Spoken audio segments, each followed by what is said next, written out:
कल्पना करा, धार्मिक मिरवणुकीत तुम्ही सहभागी झाला आहात आणि कोणीतरी ही वेदनाशामक कॅप्सूल आहे असं सांगत औषध वाटत आहे. विश्वासाने अनेक जण ती कॅप्सूल घेतात, पण काही वेळातच काहींची तब्येत बिघडू लागते. ऐकायला धक्कादायक वाटेल, पण मुंबईच्या भायखळ्यात मोहर्रमच्या मिरवणुकीत असाच एक प्रकार समोर आला असून पोलिसांच्या सतर्कतेमुळे मोठा अनर्थ टळला आहे.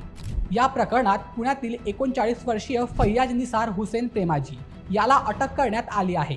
पोलिसांच्या तपासात समोर आल्यानुसार त्याने झिंक फेराइड म्हणजेच उंदीर मारण्यासाठी वापरले जाणारे विषारी रसायन कॅप्सूलमध्ये भरून ते पेनकिलर असल्याचे सांगत मिरवणुकीतील लोकांना वाटण्याचा प्रयत्न केला.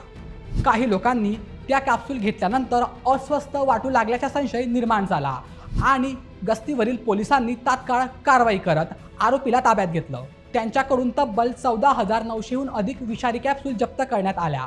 तपासात त्याने 30,000 रिकाम्या कॅप्सूल आणि मोठ्या प्रमाणात विषारी रसायन मागवल्याचाही दावा पोलिसांनी केला आहे. चौकशी दरम्यान आरोपीने धक्कादायक खुलासा केला. पत्नी सोडून गेल्यामुळे आणि त्यासाठी समाजातील काही लोक जबाबदार असल्याच्या त्याच्या समज झाल्याने त्याच्या मनात सुडाची भावना निर्माण झाली होती. त्यातूनच समाजाला धडा शिकवण्यासाठी हे कृत्य केल्याची कबुली त्याने पोलिसांना दिल्याची माहिती समोर आली आहे. या कटाची तो गेल्या महिनाभरापासून तयारी करत होता.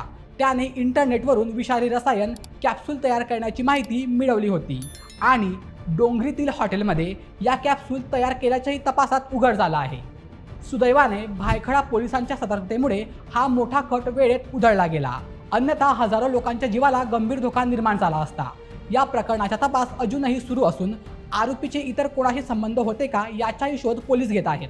तर मित्रांनो, या संपूर्ण प्रकरणावर तुम्हाला काय वाटतं? तुमचं मत आम्हाला कमेंटमध्ये नक्की कळवा आणि अशा व्हिडिओसाठी आपल्या बोलेमेच्या यूट्यूब चॅनलला सबस्क्राईब करायला विसरू नका.